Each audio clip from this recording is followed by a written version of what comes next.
एक समय की बात है। एक गांव में एक छोटा सा गरीब परिवार रहता था। कोमल स्कूल में एक टीचर की नौकरी करती थी, पर राहुल की दिलचस्पी गाना गाने में थी। राहुल एक बार शहर सिंगिंग के लिए ऑडिशन देने जाता है और सेलेक्ट हो जाता है और वो विनर भी बन जाता है। वो कंपटीशन जीतकर वापस गांव आता है। बेटा, तूने तो पूरे गांव का नाम रोशन कर दिया। बस आप सबका आशीर्वाद है। सब लोग बहुत खुश होते हैं, पर गांव के कुछ लड़के राहुल की तरक्की से बहुत चिढ़ते हैं। अरे सुनील, ये गांव वाले तो इस राहुल का ऐसे गुणगान कर रहे हैं जैसे ये कोई जंग जीत कर आया है। हाँ महेश, हमें इसका कुछ करना होगा। पर क्या करें? मुझे पता है क्या करना है। बताओ बताओ, जल्दी बताओ। अभी 2 दिन पहले ही गांव में पब्लिक टॉयलेट बना है, पर अभी उसमें पानी की कोई सुविधा नहीं है। उसे कोई भी इस्तेमाल नहीं करता। हम राहुल का मुंह बंद करके उसमें बंद कर देते हैं।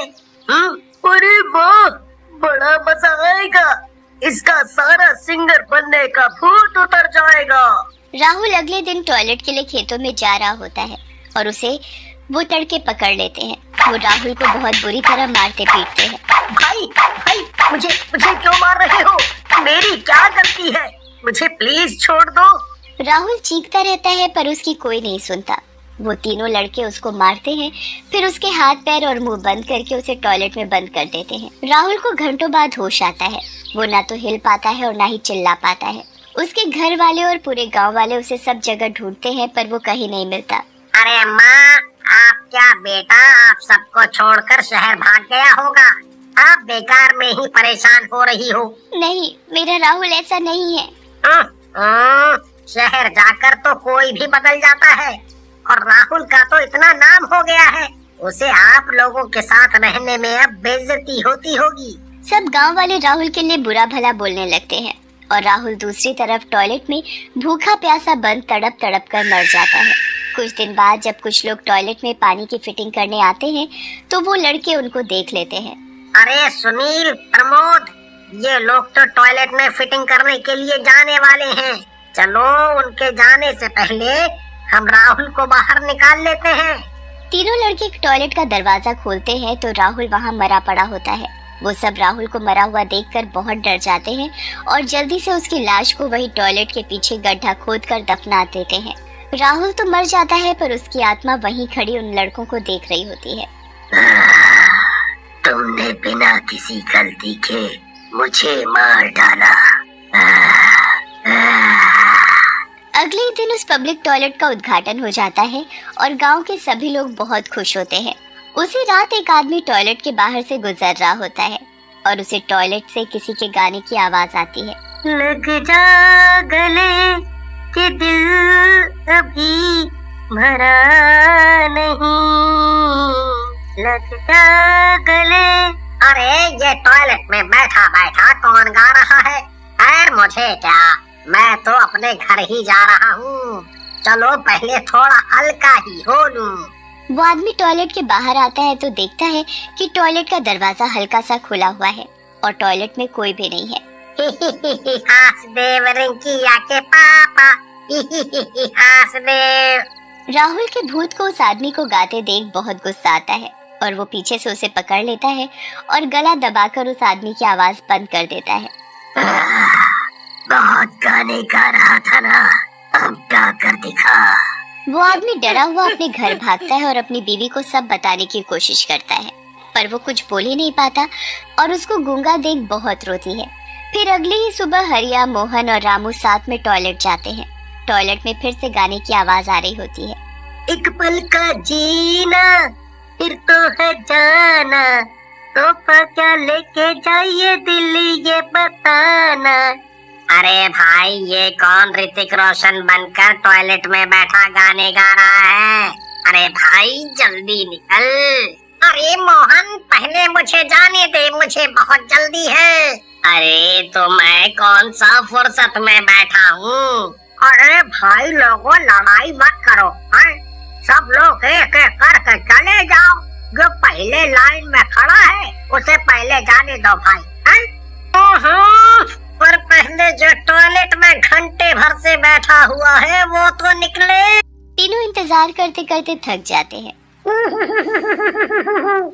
मैं तो खेतों में ही जा रहा हूँ, मुझसे इतनी देर नहीं रुका जाएगा। अरे भाई मुझे भी ले चलो। हरिया और रामू दोनों वहाँ से चले जाते हैं।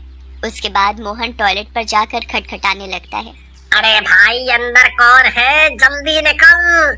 अंदर से कोई जवाब नहीं देता तो मोहन गुस्से से दरवाजे में जोर से धक्का मारता है और टॉयलेट का दरवाजा खुल जाता है। अरे यहाँ तो कोई भी नहीं है, तो फिर अंदर से किसके गाने की आवाज आ रही थी? मोहन से रुका नहीं जाता और वो जल्दी से टॉयलेट में जाकर बैठ जाता है और तभी उसे राहुल का भूत पकड़ लेता है और गला दबाकर उसकी आवाज बंद कर देता है। मोहन भागता हुआ बाहर निकलता है। मोहन जल्दी से डॉक्टर के पास जाता है। डॉक्टर मोहन का पूरा चेकअप करता है पर डॉक्टर को कुछ समझ नहीं आता कि आखिर मोहन की आवाज गई तो कैसे गई। उसके बाद मोहन जल्दी से हरिया और रामू के पास जाता है। अरे मोहन तुम्हें क्या हुआ? क्यों कर रहे हो? मोहन उन दोनों को बताने की बहुत कोशिश करता है पर कुछ बता नहीं पाता। यह सिलसिला ऐसे ही चलता रहता है। जब कोई उस टॉयलेट में बैठकर गाना गाता है तो राहुल का भूत उसका गला दबाकर उसकी आवाज गायब कर देता है। धीरे धीरे पूरे गांव में ये बात फैल जाती है कि टॉयलेट से किसी के गाने की आवाजें आती हैं और गांव के लोगों की आवाज अपने आप बंद हो रही है।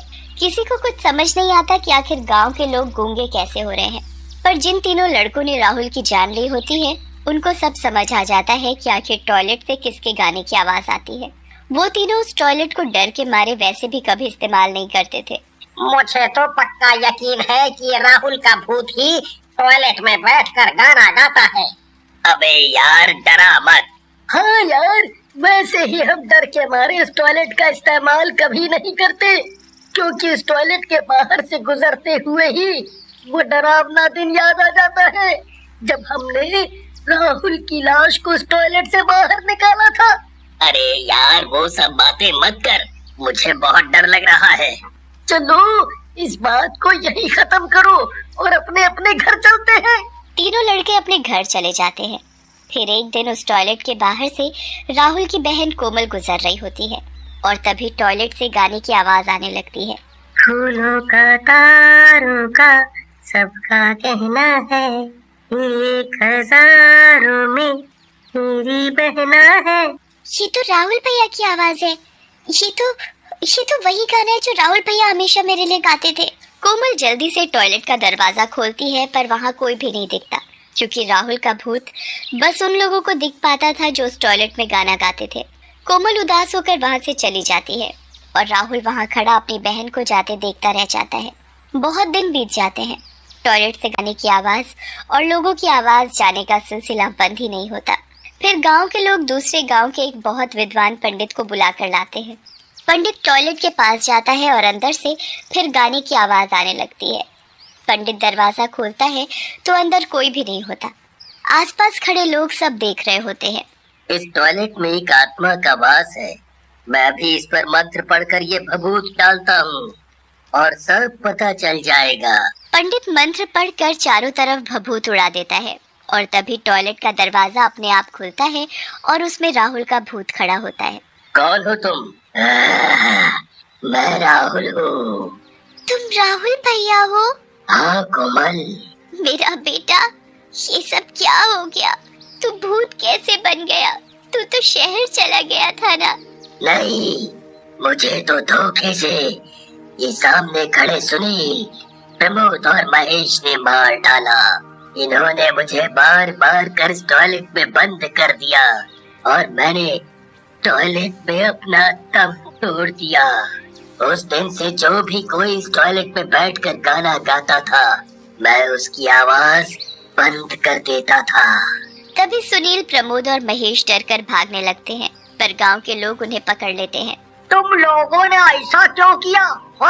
हम आज तक यही सोचते रहे कि राहुल अपने परिवार को छोड़कर शहर भाग गया।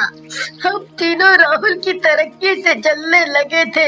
हाँ, गलती हुई है तो अब भुगतना भी पड़ेगा। गांव के लोग पुलिस बुलाकर तीनों को जेल में बंद करवा देते हैं और राहुल की लाश को टॉयलेट के पीछे से निकालकर उसका अंतिम संस्कार कर देते हैं, जिससे उसकी आत्मा को शांति मिल जाती है।